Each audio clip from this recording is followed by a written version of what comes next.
Pouco depois dos eventos de 11 de setembro, uma mensagem estranha foi descoberta em um computador do Exército dos Estados Unidos. Seu sistema de segurança é uma porcaria. Entre fevereiro de 2001 e março de 2002, Gary McKinnon foi acusado de invadir mais de 90 computadores do governo dos Estados Unidos. Seu alvo incluía o Exército, Marinha, Força Aérea e o Departamento de Defesa americano. De seu quarto em Londres, ele buscava evidências de que o governo dos Estados Unidos estava ocultando a existência de OVNIs. Nas suas invasões, Gary deixava algumas mensagens. A política externa dos Estados Unidos da América é semelhante ao terrorismo patrocinado pelo governo hoje em dia. Meu nome é Solo. Continuarei a perturbar nos mais altos níveis. It was incredibly cheeky and incredibly stupid. McKinnon nunca se preocupou em cobrir seus rastros, por isso logo foi identificado e preso pela polícia britânica em 19 de março de 2002. Com a alegação de que não havia instalado códigos maliciosos, acreditava-se que ele escaparia da prisão facilmente. No entanto, enfrentou a possibilidade de ser condenado a 60 anos de prisão. Gary subestimou a gravidade da situação e acreditava que tudo ficaria bem. Segundo sua mãe Janice, Gary era muito ingênuo, apesar de muito inteligente, o que era evidente desde jovem.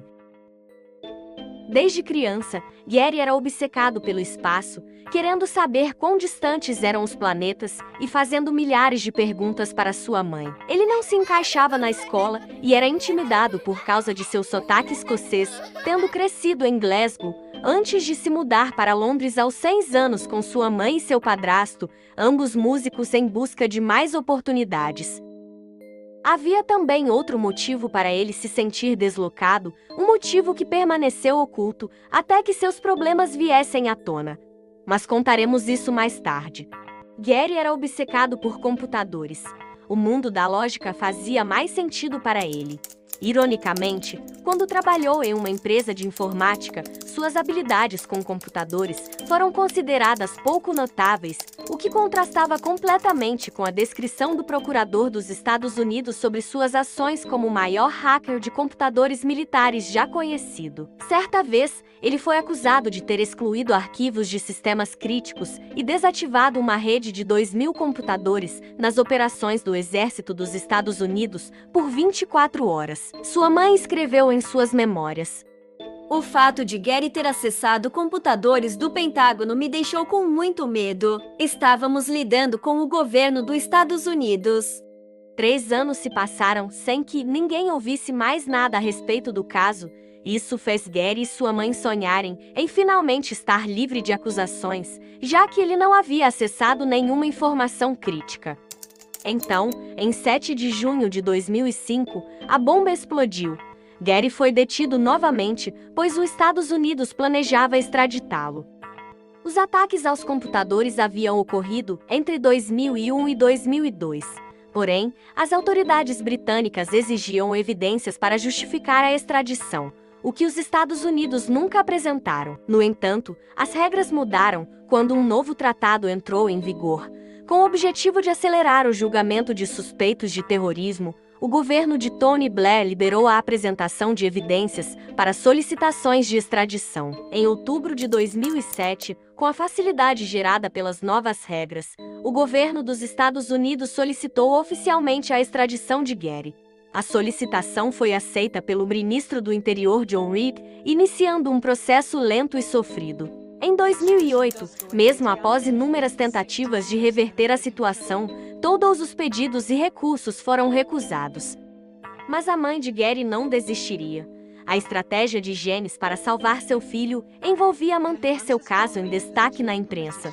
Ela passou horas convencendo Gary a dar uma entrevista para a principal rede de televisão britânica, a ITV, esperando que isso ajudasse seu caso à medida que o público o conhecesse. There must have been occasions when you got into a military computer, a NASA computer, and thought, how on earth did I do this? What went through your mind when you got that far in? I was amazed at not even the level of security. I mean, there was no security. In their indictments, they say I left the networks open to further attack, but the networks were completely open to attack, and I never had to break into them. It was like logging on, username with no password. Gary comentou que mais da metade dos computadores não tinha senha de acesso e os que tinham eram fáceis de adivinhar. Essa entrevista não apenas apresentou Gary ao público, mas pavimentou o caminho para uma revelação que mudou seu futuro. Após a entrevista, os telespectadores começaram a ligar para o escritório do advogado de Gary, achando que seu comportamento tinha algo diferente, desconfiando que o mesmo pudesse apresentar certo grau de autismo. O Asperger é uma forma de autismo caracterizada por dificuldades na interação social, o que foi um desafio para Gary durante toda a sua vida. Um traço que intrigava Janice durante a sua criação. Em 2008, Gary foi oficialmente diagnosticado com síndrome de Asperger. Os psiquiatras que o avaliaram deixaram claro que sua obsessão e busca pela verdade estavam conectadas ao transtorno de desenvolvimento. A equipe jurídica de Gary, liderada por Karen Toner, argumentou que sua principal motivação para hackear era realmente uma busca pela verdade sobre OVNIs. Ele acreditava que os Estados Unidos haviam recuperado naves alienígenas e as estavam estudando. A ameaça de extradição gerou preocupação com sua saúde mental, já que pessoas com Asperger são propensas a ansiedade e estresse elevados. Janice não desistiria. Mesmo quando Gary perdeu sua tentativa de evitar a extradição, apesar do diagnóstico de Asperger. Janice sabia que estava contra o governo do Reino Unido, bem como contra o poderoso governo dos Estados Unidos. Mas o poder do amor foi maior que tudo. Ela fez tudo o que estava ao seu alcance para salvar seu filho, tornando-se sua porta-voz quando Gary já não aguentava mais realizar tantas entrevistas. A mãe de Gary chegou a concorrer para membro do parlamento para chamar a atenção para a situação de seu filho. Seus esforços incansáveis conseguiram o apoio de diversas celebridades, aumentando muito a pressão sobre o governo.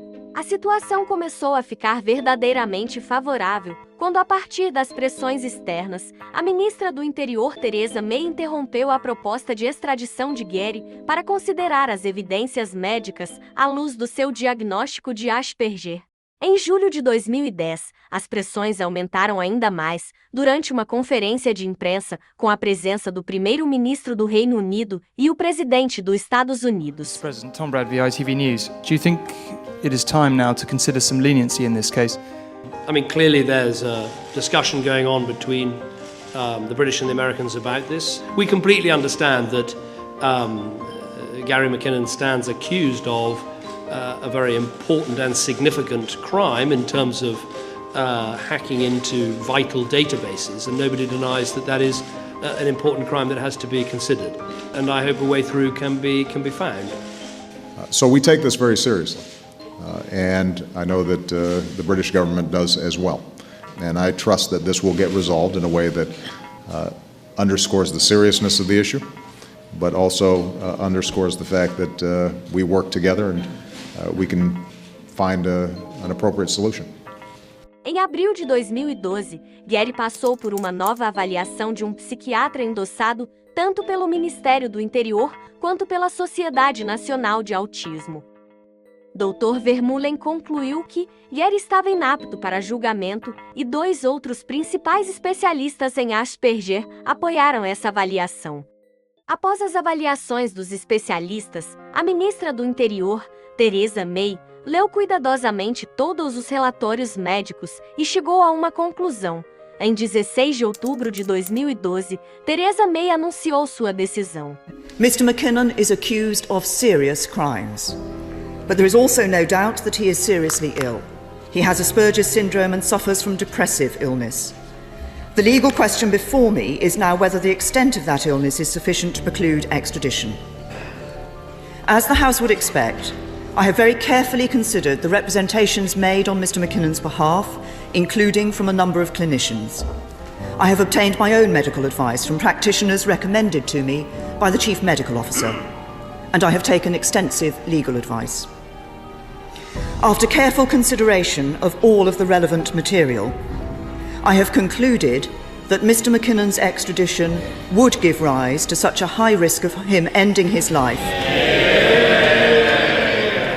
that a decision to extradite would be incompatible with Mr. McKinnon's human rights. I have therefore withdrawn the extradition order against Mr. McKinnon. Depois de tantos anos, a felicidade tomou conta da família McKinnon. O sofrimento havia terminado. O caso de Gary resultou em novas regras que permitem aos juízes britânicos bloquear um pedido de extradição. E até hoje, Gary McKinnon é tido como o maior hacker a invadir os computadores americanos.